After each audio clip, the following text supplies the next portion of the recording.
The night air thickened with menace as a masked stranger seized young Madison on her lonely walk home from a night shift, thrusting her into a brutal world of captivity where dangerous men traded in drugs, guns, and girls with casual indifference, forcing her to navigate survival amid violence, control, and hidden secrets that could unravel everything. In the damp, echoing cellar of a pub reeking of stale beer with dripping pipes and whistling wind, Carl in his expensive suit drew a small handgun casually.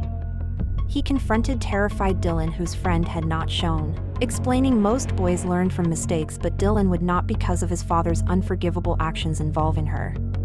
Dylan steeled himself despite quivering hands, lifted his chin defiantly, and spat that the man was not his fucking dad as the silencer clicked into place. Miles away, Madison Quinn worked her monotonous shift at the convenience store scanning lozenges, buttersquash, and hairspray for an old lady fumbling coins. She helped politely as schoolboys rushed in for snacks.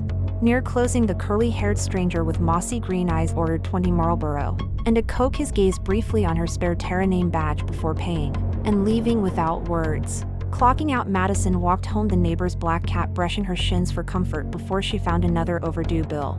Her phone buzzed with a request to cover the night shift, which she accepted for money, despite her creepy boss, Peter, watching via CCTV. The shift passed routinely, until 3 when Peter offered a lift. She relented, engaging in vague talk until dropped at the top of her dark road. Silent streets with lights off. At one made shadows loom like figures. A fox screech startled her as she reached her door, only for hands to slam her against it, pressing chloroform cloth to her face, while an arm choked her neck. She clawed desperately, knees scraping gravel as limbs grew heavy and vision faded. Madison awoke in a smoky, marijuana-filled living room, vomiting into a blue bucket, her hands cable-tied. 3 men watched, wide-eyed Benny in an armchair, sandy-haired, icy-eyed Sam, and another at the table. Benny examined her chin, asking age, which she whispered as 17. He sent for Jase, the curly-haired man from shop, an alley who entered topless, revealing tattoos of tiger skull with snake thorns, heart with blade, and grim reaper. Jase smoked, assessing her, wolfishly confirming her name Madison, while others introduced themselves. Jase explained their organization traded drugs, girls, and guns someone had paid to take her for her looks. Madison demanded answers, fear rising as he stayed detached, ordering water. Then ties cut. She pleaded for release, but he dismissed it, having her dragged upstairs, kicking and screaming, to a locked end room. Downstairs, Jase stayed calm amid noise, learning her age and examining her bag, destroying phone and diary, but keeping ID cards with birthdate October 24, 2000.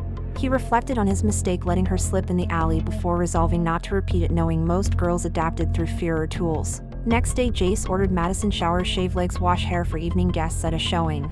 She complied after sickly Annabelle, with track marks, warned of escape torture and forced heroin addiction. Adam caught them talking, violently dragged Madison by hair to bathroom, his screams echoing as she drowned noise with hot water. Lily, Adam's sister, arrived, vibrant yet calculated, with makeup and form-fitting black dress accentuating Madison's hourglass figure, deep brown eyes, plush lips, and thick blonde hair.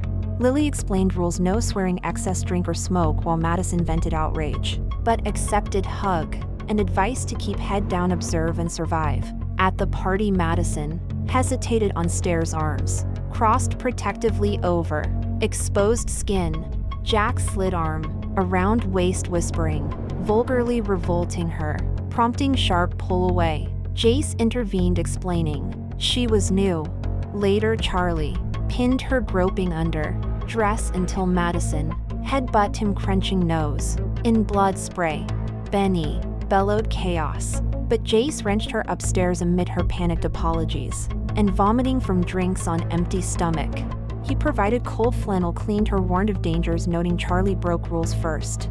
Madison thanked softly, but Jase clarified actions served only himself. Following morning, Adam pushed bloody knuckle to force Madison to work after defiance, but Jase delayed to avoid fights and keep her undamaged for the client, citing her youth and spirit. Sam discussed with compliant Janine, chocolate Bob, amber eyes, who enjoyed minor freedoms like own makeup, Janine showed subtle envy at reprieve, sensing house order, disruption while Sam stressed Jase control and rebellion risks. Jase prepared toast insisting Madison eat despite resistance, and celiac claim for gluten-free, which she used to probe boundaries, subtly eluding his past leniency, letting her slip. He warned privately of consequences if discovered. In the house with off-white walls, thin gray carpet, mirrored wardrobe, Madison sat, staring, processing lost life, gathering bobby pins for leverage, clinging to defiance. Amid girls' cries, customers, arrivals, men's brutality, Benny unhinged stares, Adam violent impulses, Sam complicit. Jase deep-voiced, muscular authority with predatory calm loomed. Her body language, protective, feral glares when cornered. 17, determination clashed against expectation she would roll over. Jase watched carefully from afar in jogger's t-shirt, navigating control, knowing her fight risk yet valued her in trade of dressed up, sold girls. Party aftermath left disarray, cocaine remnants, Madison head ached, face with faint imprints from Adam grip. She changed to jogger's jumper, repeating events, testing sore cheek, fueling resolve as abduction. Weight pressed, no one noticing absence soon except cat or distant family. Days blurred in locked rooms, locks clicking, distant parties echoing, men routines, preparing food, managing girls, planning dealings. Madison observed sharp-eyed, mysterious requester, hefty sum for her look, added dread every interaction. Jase delay created ripples, Adam resentment, Janine observations hinting hierarchy, fractures on fear, compliance. Yet Madison unyielding spirit, and Jase alley mercy secret lingered as sparks for conflict with buyer awaiting, and needles enforcing obedience overshadowed property.